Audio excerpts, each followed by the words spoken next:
Et toi, je vois que tu es prêt pour le mondial de foot, Ouais, dis fais donc. gaffe, c'est un collector. Oui, oui, oui, ça y est. La Coupe du Monde va attaquer. Comme chaque année, je vais y croire à fond. Et comme à chaque grande compétition, je vais être mauvais, mais mauvais. Ah, mais avec moi, il n'y a plus de respect, il n'y a plus de fair play. Je suis chauvin à mort. Et encore, le mot est faible. Je dirais plutôt que je suis un gros enculé. Ah oui, oui, oui. Pour moi, les Français font jamais de fautes, sont jamais hors jeu. Et je balance quelques insultes racistes. Oh, ça va, je déconne, je déconne. En plus, j'ai un très bon ami noir. Alors cette année, vous le savez, la Coupe du Monde est en Russie. Alors tu vois, la Russie, il y a le KGB. Nous, on a eu le cas Benzema. Et c'est là que je m'aperçois que j'ai pris un coup de vieux. J'ai que 30 ans et sur le terrain, ils sont plus jeunes que moi. Et plus riches aussi. Il y en a qui étaient à peine nés en 98. Didier Deschamps, ils savent pas qui c'est. Ils pensent que c'est un vieux con. Alors qu'il n'est pas si vieux que ça.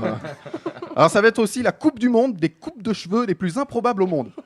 Comme quoi, tu peux être très très riche et te payer les pires coiffeurs. Tu le sens depuis quelques mois que la Coupe du Monde arrive, avec les gens qui se baladent avec des maillots de foot. Oh, les ringards. Ah non, mais moi, c'est pas pareil. C'est parce que je soutiens les Bleus. Et puis, c'est un maillot collector, quoi. Non, je te parle des gens qui se baladent très premier degré avec des maillots qui n'ont rien à voir. Il y a des mecs, quand même, qui se baladent dans les rues avec des maillots Borussia Dortmund.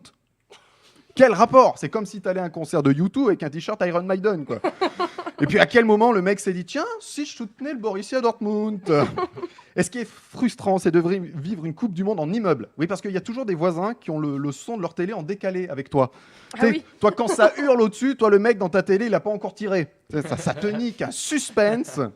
Puis on a tous une émotion particulière avec la Coupe du Monde. Moi, c'est France 98. Pour Patrick, je suppose que c'est Séville 82.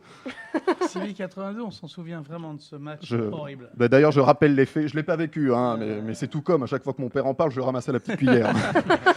Terrible. Défaite de la France en demi-finale face aux Allemands à cause de Schumacher, le gardien de la RFA, qui en avait un petit peu dans le nez, apparemment. Vient percuter volontairement Battiston avec une rare violence. Inconscient, il est évacué sur une civière. Mais ce qu'on retiendra du choc Schumacher-Battiston, c'est que Battiston, lui, est sorti du coma.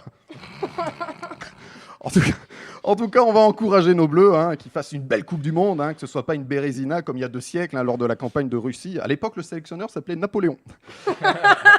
Et ouais, j'ai révisé mon histoire. D'ailleurs, c'était une chronique un peu historique, t'as vu, entre ça, le Mondial 82.